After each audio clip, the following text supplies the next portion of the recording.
Ever found yourself in a relationship that feels more draining than fulfilling? Let's talk about that, because sometimes it's not just about the rough patches or challenging circumstances. Sometimes it's about being stuck in a toxic relationship. What does a toxic relationship look like, you ask? It can take many forms, but some common signs include consistent negativity, lack of trust, constant criticism, and a feeling of walking on eggshells. You might find that your self-esteem is taking a hit, or that you're always anxious or upset. Your partner may belittle your feelings or make you feel guilty for expressing them. Now, it's crucial to understand what a healthy relationship looks like for comparison. In a healthy relationship, there's mutual respect, trust, and open communication. You feel safe to express your feelings, and there's a balance of giving and taking. You can agree to disagree without fear of retaliation or manipulation. Most importantly, a healthy relationship brings joy, growth, and a sense of peace. So why is recognizing a toxic relationship so important? Because the negative impacts of staying in one are far-reaching. It can affect your mental health, leading to anxiety, depression, and even post-traumatic stress disorder. Your physical health can take a hit too, with symptoms like insomnia, headaches, and even chronic pain. It can also impact your other relationships and your overall quality of life. But remember, recognizing a toxic relationship doesn't mean you're weak or a failure.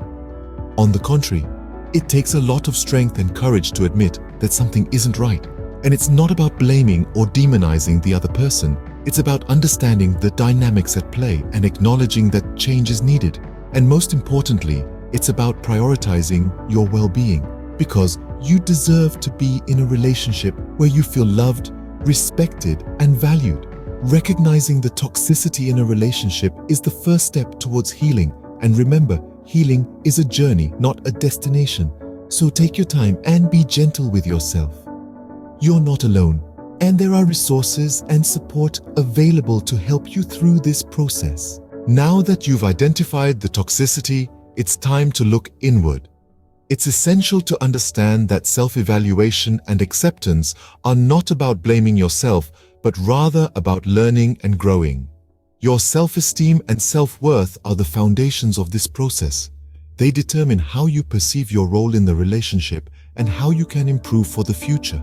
Remember, it's not about changing who you are, but rather about understanding your patterns and behaviors. Accepting that you've made mistakes is not a sign of weakness, but of strength. It shows that you're human and that you're willing to learn from your experiences. It's okay to stumble and fall. What matters is that you get back up, dust yourself off, and keep moving. Learning to love and respect yourself is a journey, not a destination. So, take your time, be patient with yourself, and remember, growth is a process. Accepting the situation is a key step in moving forward. The next step might be the hardest, but it's also the most crucial. Imagine you're in a boat that's taking on water. What do?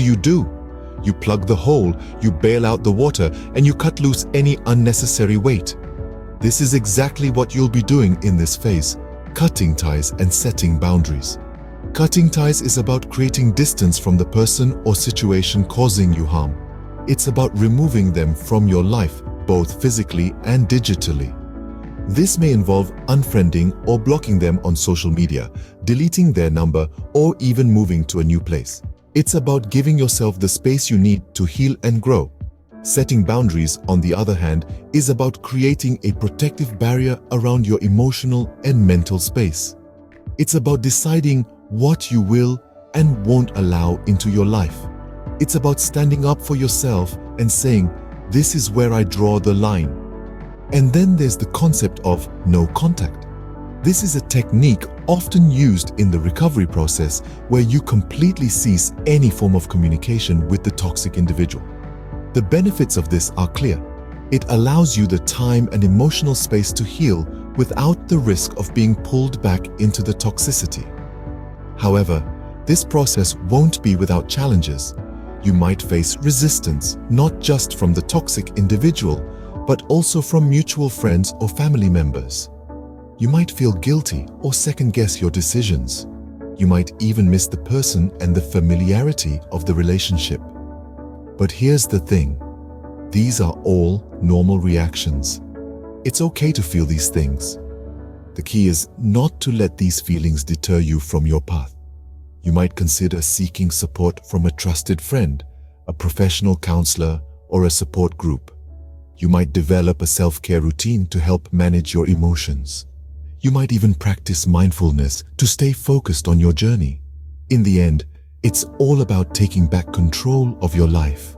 It's about choosing yourself over the toxicity. It's about saying, I deserve better. Remember, you have the right to protect your peace and well-being. Once the ties are cut, it's time to heal and move on. Healing, much like growth, is a process, not an event. It's something that you actively engage in every day, and it's deeply rooted in self-care and self-love. This involves nurturing your body, mind, and soul, and giving yourself the grace to recover at your own pace. Self-care comes in various forms, and it's essential to find what works best for you. It can be as simple as taking a peaceful walk in the park, reading a book, or treating yourself to your favorite meal. It could also involve more structured activities like yoga or meditation. What's important is that you're doing something that brings you joy and peace. Self-love, on the other hand, means respecting your own needs and feelings. It's about saying no when you need to and recognizing that it's okay to put your well-being first.